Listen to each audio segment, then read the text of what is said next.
have been installed for extra safety. We wanted to strengthen the connection back to the waterfront, make it safer for people, shoppers, families to cross here. I'm a little surprised and happy to see this. It's really cute. In Brooklyn, Jennifer Williams, Fox 5 News. Yeah, people will definitely have plenty of time to take it in and all that traffic. Sure. Well, all right, moms and dads, a big change is coming in time for the new school year. When we say goodbye to summer, New York City public school students will be saying so long to their cell phones as well in the classroom. Yeah, that's going to be interesting. And a woman opening up to Fox 5 after she says she was sucker punched in the subway. J.D. Powers. It's a fear that many New Yorkers have, getting attacked while you're walking or in the subway. One woman says it just happened to her, and tonight she's sharing her story with Fox 5. All right, telling our Duarte Geraldino she got sucker punched on the BC line in Harlem.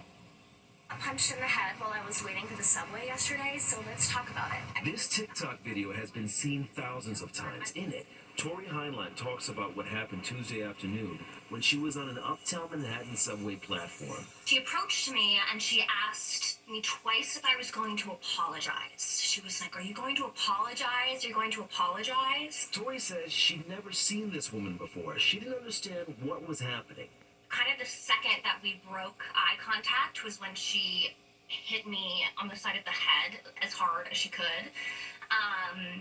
And she was holding like a can at the same time, so it was like both her fists and this can. Then I fell on the floor. The MTA says subway crime is down more than 36% compared to last year. That's according to its April 2025 report. Still, many writers say it's important to be aware of what's happening around you. Like one time, a guy sitting next to me and he punched the glass. You punched the glass? He punched the glass and the side of us. So I stood up, and I stood back down, and I sat back down. And I'm like, let me see what's going on. Everybody was looking at him, and then he got off the next stop. Tori says in her case, the woman walked on the subway and managed to get away. She filed the police report the next day, and NYPD is investigating, but so far, no arrests. She hit me like right here. It was pretty wild.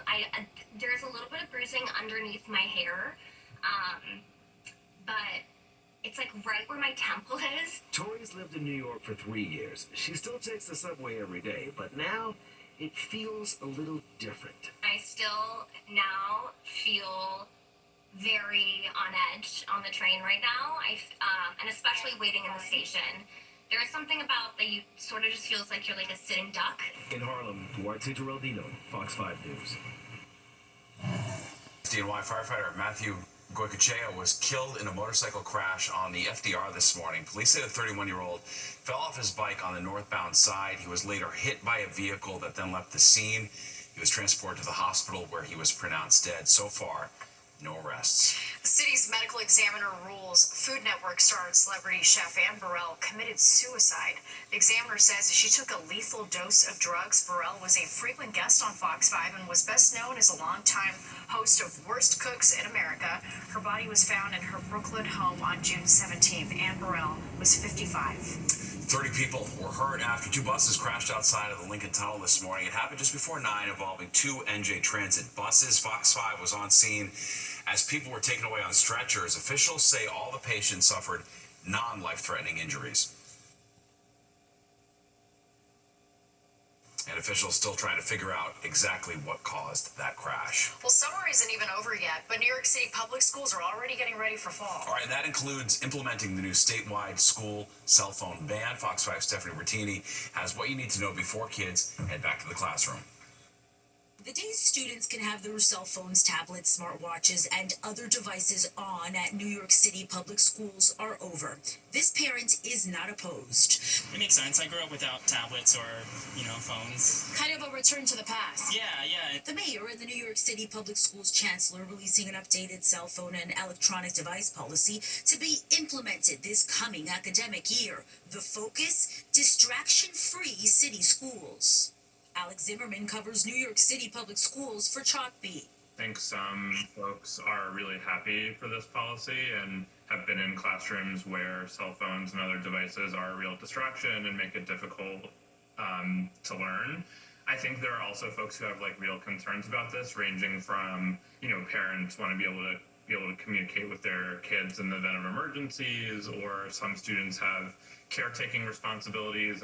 No cell phones and other devices now in place at all public schools in New York City, including this one in Chelsea, after a new state law. Last week, Governor Hochul was in New York City discussing the bell-to-bell ban on smartphones under the state's new distraction-free schools law. Hochul signed it earlier this year. The idea is to limit scrolling on social media like TikTok, for example, and to address certain mental health concerns. Mayor Adams saying, our kids are in school to learn, but too often cell phones are used in manners that are distracting, degrading, and dangerous to our young people. Under the revised city regulations, personal internet-enabled devices can be used by students traveling to and from school, but they must be turned off and put away during the school day. New York City schools will be required to provide at least one method for families to reach their children during the school day. That's in case of an emergency. There are some exceptions in place, including for students who need devices for medical reasons. Public Schools Chancellor Melissa Aviles Ramos says, as an educator and a parent, I have seen firsthand how constant access to cell phones in the classroom distracts from learning, divides attention, and significantly impacts our students' mental health inside schools and at home. Stephanie Bertini, Fox 5 News. Well, Westchester County police officer getting noticed for how she interacts with the community she protects. And it all has to do with her moves with a jump rope. The story behind this viral video. Yeah, that's a good one. And plus, if you are struggling to get your steps in, new research says you might not need to hit that magical 10,000 step milestone. And we want to know, are you obsessed with checking your steps? Vote in our Insta poll. It's live now at fox5ny.com. Welcome back. A police officer in Westchester County going viral for some fancy footwear. Yeah, not too bad, right? Showing off her jump rope moves while on patrol. Fox 5's Richard Giacobis caught up with her in Mount Vernon. Tuesday night on the streets of Mount Vernon was like any other night for Officer Sharika Brett, who spends most of her nights on patrol on the city's south side. But once Officer Brett reached Franklin Avenue, she noticed a group of neighbors doing something you don't see much of these days. People outside making their own fun. We're passing down the street. We saw them outside jumping. I told her to pull over because I wanted to jump. Officer Brett, who grew up on the streets of Brooklyn, decided to join in on this jump roping game, showing off quite the skills. But little did she know that the video would go viral. It has now racked up more than 7 million views in the past 24 hours. For Officer Brett, now in her third year of policing, she never expected to go viral, but she's glad the video did, not because of her newfound fame, but rather the connection made between this community and its cops. Well, I do that all the time, so that's not something that I'm shy to. I'm a people person. I can talk to anyone about anything. That doesn't, I don't shy away from that. Community policing here in Mount Vernon is really making a difference, with violent crime down 11% since last year and overall crime dropping 20%. The mayor's office, as part of that success, is because of officers like Officer Brent, who take the time to connect with people in this community, making them feel seen and heard, building that stronger partnership between the community and the officers who serve them. That was amazing. Never seen that before. I like the way she was interacting with us. As for Officer Brett, she's off to patrolling these streets again tonight. And who knows, maybe this time she'll shoot some hoops or hit one over the fence. You don't see the kids outside playing anymore. You just see them on their phones, heads down, tablets, whatever. They don't really play like outside like how I used to when I was a kid. So it was kind of refreshing for them to see. And it was refreshing for me. That's why I got the car and jumped. In Mount Vernon, Richard Giacobis, Fox 5 News. My goodness, she's got the moves. Yeah, for sure. Well, golf's greatest coming to Long Island later this year.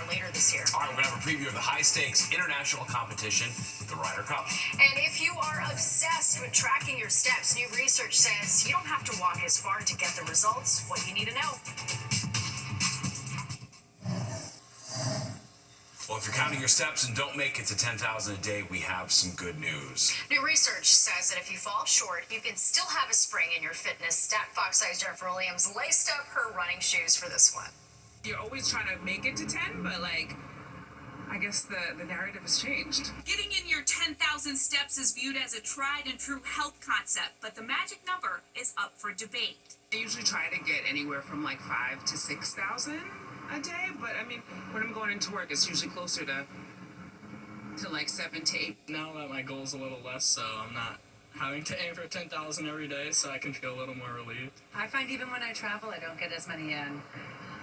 And post-COVID, way less. Some people thought it was this sort of gimmick from pedometer companies, and other people thought, no, this is legitimately based in science, and we should be aiming for those 10,000 steps. New research published in Lancet Public Health suggests a significantly lower number. The most interesting thing about the study that I found is that the health benefits that they initially had discussed with the 10,000 steps not that long ago, they found were extremely present with 7,000 steps. And then they found that comparing 2,000 steps to 4,000 steps, there was a lot of health benefits in terms of that. The study found that 7,000 steps was linked to numerous health benefits, including a much lower risk of all-cause mortality, lower risk of cardiovascular disease death, and lower risk of cancer death. Walking is really good for your mental health. I feel a little better just because you walk outside. It really helps a lot. While reaching 7,000 steps a day might feel more obtainable for some, New Yorkers we spoke to didn't seem to have a problem hitting 10K a day. How could you lessen the walking? How do you gotta walk? I still try to go for 10,000. I don't think it's gonna change my idea of it because I am now so fixated on 10,000. So either way, I'm just gonna stay obsessed. According to the NYC Department of Health and Mental Hygiene, New Yorkers can average between 6,000 and 10,000 steps per day, which according to the Mayo Clinic is up to 3.3 times as much as the average American. Any movement of your body is good and will pay dividends for you in the long run. In Brooklyn, Jennifer Williams, Fox 5 News. It's easy to get those steps here in New York. You gotta walk everywhere. And we want to know, are you obsessed with counting your steps in tonight's Instapoll? It is live on fox5ny.com right now. Most people are saying yes. Yeah, they like it, yeah. Yeah. For the record, We just almost got into a fight over it. things get heated here. We're both over 10,000 steps for the year, but I have more steps on a Okay, daily by basis than you. 400 Those and... 300 extra steps per day, they add up. Yeah, but you're different than me. And my weekly average is way higher than yours. One week. Boy. All right. We're Nice obviously Waterhouse obsessed. over here with the steps auditing.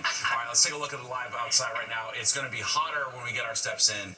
The heat and humidity are back in a big way. After Audrey was so comfortable the past few days, but now we're back to more of that sticky weather. Yeah, it's true. We started off the week just fabulous across the tri-state area with our weather pattern, and we're ending it very hot and humid. Today we got a little up there. We were at 87 degrees in Central Park. It was a touch more humid too. That is a little bit above our average high. The record high is 97, set back in 1999. So we're in store for a very mild evening, and it's also going to be pretty windy. We have wind gusts up to 25 miles per hour. Extreme heat for the tri-state area tomorrow, and there's also the threat of afternoon showers and thunderstorms. Over the weekend, we'll also have a threat of some storms, but it won't be a washout this weekend. I think Saturday is going to be the drier day of the upcoming two.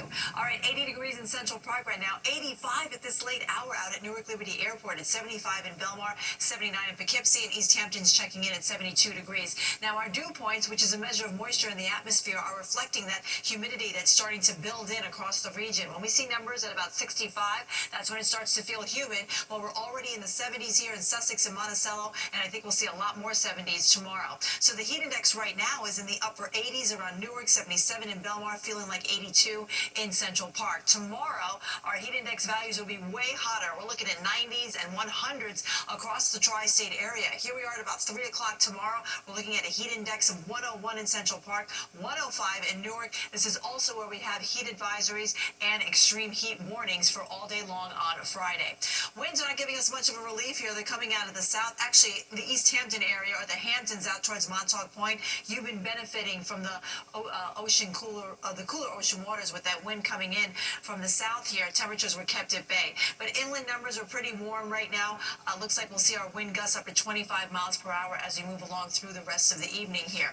In the meantime, we're nice and dry on the radar. We'll stay that way tonight. We still have high pressure in control, but it's heading out to the east, allowing this cold front to come in from the west. That's going to help ignite a couple of showers and maybe some thunderstorms across the region, probably after about 12 or 1 o'clock tomorrow afternoon. So we're going to start off dry. Here comes the line first developing across Connecticut, where we could see the potential for a couple of isolated severe thunderstorms. And then we'll see a couple of storms firing up here around 3, 4 o'clock into the city. And then they head eastward across Long Island, moving offshore by the time the evening comes. Behind that, high pressure starts to come in here for the weekend. So that's going to set us up for a nice Saturday. Sunday, though, different story. We have another system coming in from the west that will give us another threat of scattered showers and storms. So tonight we're dropping down only 76 in the city. Tomorrow we're going to 95. Great beach day tomorrow, but wear your sunscreen. The UV index will be at a 9.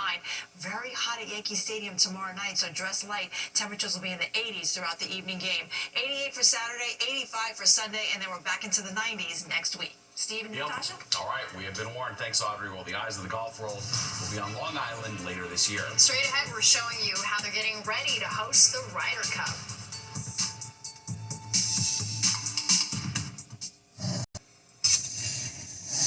Well, it's golf's premier international competition, and it's coming to Long Island later this year. All right, Meredith Gorman has more on how the Black Course is getting ready to host the Ryder Cup. It's almost time for the Ryder Cup, the match play golf competition between teams representing the USA and Europe that happens every 2 years.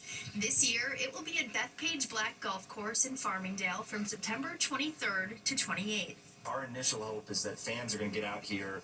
They're going to understand that this is a once-in-a-lifetime opportunity. Okay, next up on the tee is 12 o'clock. Some amateur golfers on the course today even slept in the parking lot overnight, waiting for a chance to play at this storied black course. Everybody in the parking lot says the same thing, right? You're stepping into history. To see everything put together like this is unbelievable.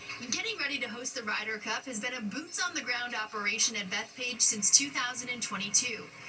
As you see in these renderings here, it's all been meticulously planned out. The hospitality tents, fan zones, entrances, grandstands, and more. There will be 3 main ways for fans to get there. The Long Island Railroad to the Farmingdale train station, which will have shuttles going from both sides. A main parking lot at Jones Beach with shuttles taking fans to the course from there. And a ride-share drop-off on site. There also may be a potential walk-in gate on site.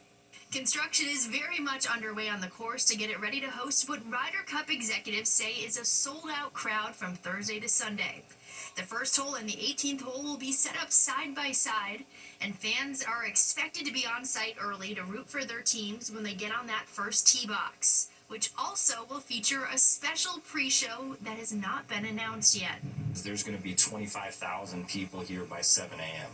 Because that first tee moment, like Evan described, is one of the things that we pinpoint as why the Ryder Cup is so incredibly special. So to have that moment. And in just 2 months, thousands of fans will be packing this area around the first tee right here to watch the biggest stars in golf tee off. Reporting from the Black Course at Bethpage, I'm Meredith Gorman, Fox 5 News.